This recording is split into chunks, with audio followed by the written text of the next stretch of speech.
the toughest result you faced against yourself in your football career as a manager? No, no. But it's a little bit strange, this game today. We won the first half, and for me, the performance the first half was very well. And also then the first 4 or 5 minutes in the second half, we were in the game. And then we concede the first goal when they open the space with their sixth position. They find the space in the moment, and then was a great shot.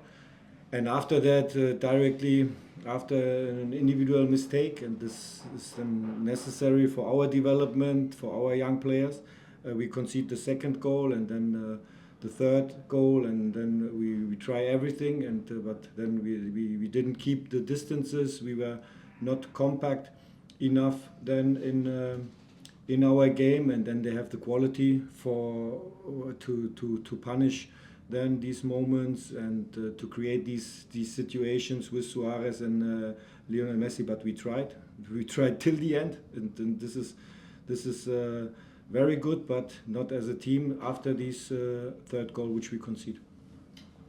Next thing I saw was Voss. How's it going, Coach? Tough result, like you said, a game of two halves, and you touched on that a bit. The spacing between the defense and the midfield during that second half seemed to not be in cohesion like it was in the first. Were you thinking about maybe changing tactically something, or we did see the team score a goal eventually towards the end of the half and they finished strong, but did that ever maybe pass your mind to try to switch up the midfield and try to see how you can get them to stay compact again? Yeah, we tried to change our structure then to play only with one sixth position, and that we make a little bit more risk in our behavior to create these chances after 3-1, and then we open the space, and this is what I said, and this the most problem is then against this quality when you have open space against Lionel Messi, and then they have these moments after transition when we're losing the ball, especially before we concede the third goal. We had a good moment in the box of the opponent, and we didn't finish this attacking situation, that it comes to a great chance for us. We lose the ball, and then they have the moment in that transition, and that was the main difference today. I saw the numbers directly after the game. They shot 15 times. We have 14 times. They have 7 shots on the goal. We have 5 or 6 goals. So this is then the quality of Inter Miami. I'll wait for next hand to go up, but in the interim, Coach, how do you move forward from this? How do you take this into your next week of training and move to the next match? Yeah, we analyzed, and I said this directly after the game. So we have to analyze this, but not to lose the confidence, because it's not the game like when you see the result, you think, oh, it was such a bad game from the whole team. But for me, last week I was very angry. Last week I was so angry against Chicago, against Vancouver, that we lost these points with our red card. But today, when I see the first half, when I see some minutes, and we tried, but the problem is then when we try not as a group, as a whole team, then they have the quality then to score in these moments. And we will have now our training session to prepare very seriously for the next home game against New England. Back to Dan.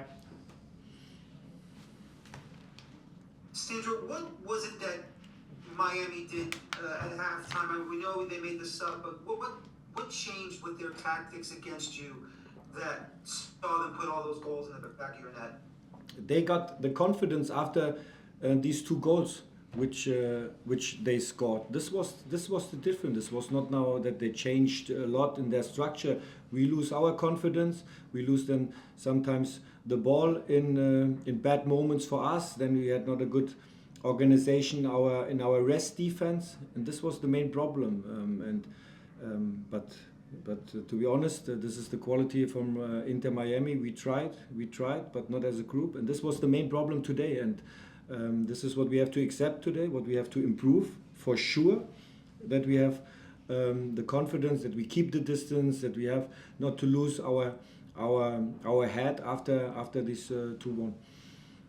We're We'll go to Christian Ortiz.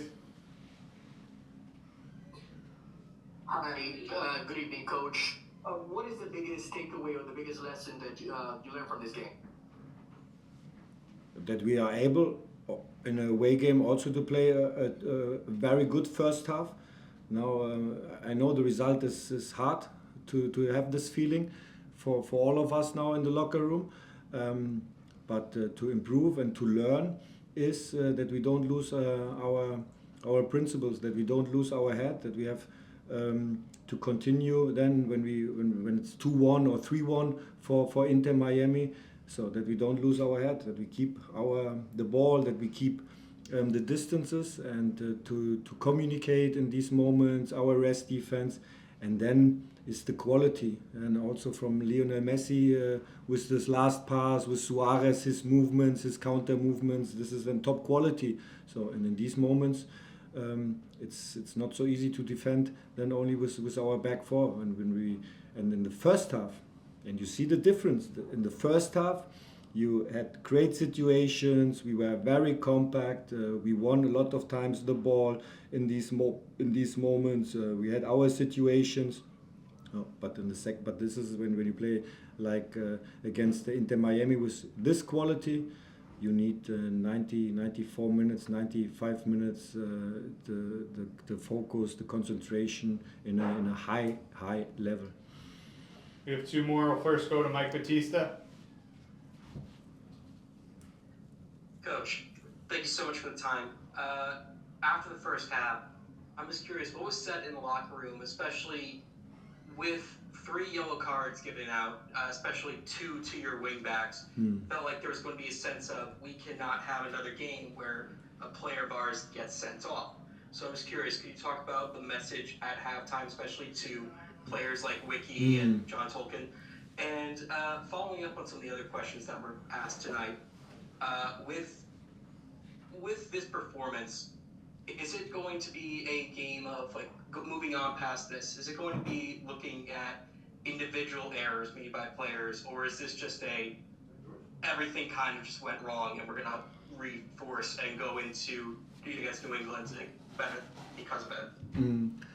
So to answer your first question is we had 3 points in our tactical. To organize our rest defenses was a topic in our halftime, and when we switch from one side to the other side, that we need also deep runs, and this was the main topic. And I said to the team, okay, we have to score the second goal, and we have to win also the second half. Not to think about now it's 1-0 and to think nothing can happen. So, and this was about the yellow cards. I said we have to play strong. We have to go in the duels, but to be careful. To be careful that we don't have the situation here to play against Miami with 10 players. This was in the halftime. And what was the second question?